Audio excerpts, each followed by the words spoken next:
हम एक ऐसे युग की ओर बढ़ रहे हैं जहां विकास को सर्वोच्च प्राथमिकता दी जाती है। देश के कोने कोने में ढांचागत सुविधाओं, तकनीकी प्रगति और योजनाओं की गूंज सुनाई देती है, लेकिन जब जमीनी सच्चाई की ओर देखते हैं तो ये विकास की तस्वीर कुछ और ही बयां करती है। संतरा नगरी यानी नागपुर में कई विकास कार्य तो शुरू हुए, लेकिन प्रशासन की लापरवाही या उदासीनता के चलते या तो अधूरे रह गए या फिर समय के साथ ठप हो गए। आज हम बात कर रहे हैं उस पुलिया की जो गंगाबाई घाट से महल की ओर जाती है, जिसकी मरम्मत और विस्तार का काम शुरू तो हुआ, लेकिन आज उसकी हालत देखकर लगता है जैसे उसने खुद ही अपना रोना रो लिया हो। ये जो तस्वीर आप देख रहे हैं वो उन तमाम वादों की असलियत बयां कर रही है जो विकास की तेज रफ्तार का दावा करते हैं। एक और जहां देश में अमृतकाल के 11 वर्षों की उपलब्धियों का गुणगान हो रहा है, वहीं दूसरी ओर ये पुलिया बदहाली की वो काली सच्चाई उजागर करती है जहां हर बारिश के मौसम में नाले के किनारे रहने वाले लोग त्रासदी से दो चार होते हैं। अगर ये विकास सिर्फ कागजों तक सीमित है और जमीन पर लोग आज भी मुसीबत में है तो इसे अमृतकाल नहीं, भ्रमित काल कहा जाना चाहिए। महाराष्ट्र की राजधानी नागपुर, विकास हम सब चाहते हैं, लेकिन विकास की एक कीमत होनी चाहिए और विकास की एक स्पीड भी होनी चाहिए। लेकिन जब ये स्पीड मेंटेन नहीं होती और हम विकास की राह देखते देखते थक जाते हैं तो नज़ारा कुछ खराब सा नज़र आता है। फिर वही विकास कहीं ना कहीं उस शहर पर एक धब्बे जैसा नज़र आता है।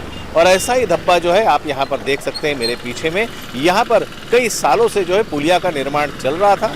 पता नहीं क्या कारण है कि ये पुलिया का निर्माण यहाँ पे बंद हो गया। रास्ते में आवाजाही, ट्रैफिक कंट्रोलिंग, ये सारे विषय यहाँ पर जस के तस मौजूद है। हम बात कर रहे हैं गंगाबाई घाट से जो महाल की तरफ जो रास्ता जाता है गुजर भवन के तरफ में, वो पुलिया जिसका कंस्ट्रक्शन का कार्य कई दिनों से यहाँ पे रुका पड़ा हुआ है।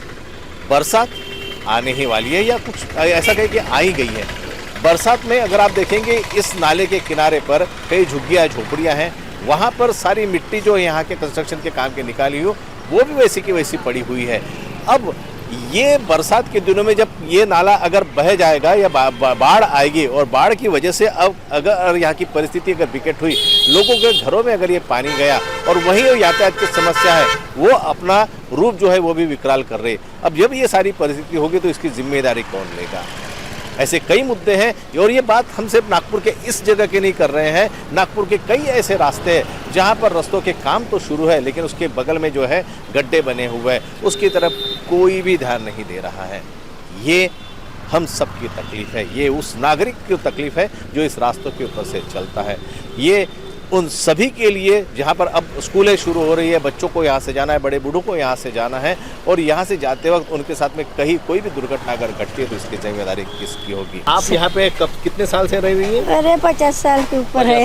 ये जो नाले का काम यहाँ पे चल रहा है तो इससे क्या तकलीफ हो रही है? तकलीफ है, मच्छर हो रहे, पानी जमा है, हाँ सब बास आ रही है, सब आने जाने वाले बोलते काम कैसा बंद होगा, हम थोड़ी है बाबा काम वाले। कितने दिनों से ये काम चल रहा है यहाँ पर?